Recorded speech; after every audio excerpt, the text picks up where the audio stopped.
কিভাবে ফোনের ডেটাগুলো ওয়্যারলেসলি পিসিতে ট্রান্সফার করবেন। প্লে স্টোরে চলে যাবেন, গিয়ে ওখানে সার্চ দেবেন ওয়াইফাই এফটিপি সার্ভার, গিয়ে অ্যাপটি ইনস্টল করে নেবেন।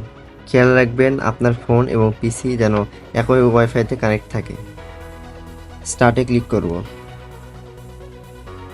এখন আমাদের পারমিশন চাবে, এটা অ্যালাউ করে দিব।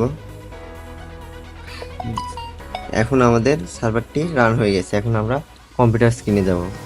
কম্পিউটার স্ক্রিনে আসার পর আমরা চলে যাব দিস পিসিতে গিয়ে ফাঁকা স্থানে রাইট ক্লিক করব, করে অ্যাড এ লোকেশন এখানে ক্লিক করে নেক্সট করব। এই ফোল্ডারটা চুজ করে নেক্সট করব, করে এখানে সার্ভারের আইপি অ্যাড্রেসটা বসাই দিয়ে নেক্সট ফিনিশ করলে এখানে আমাদের একটা ফোল্ডার ক্রিয়েট হয়ে যাবে ওয়্যারলেসলি। এখানে যদি ক্লিক করি আমাদের ফোনের সব ফাইলগুলো আমরা অ্যাক্সেস করতে পারবো।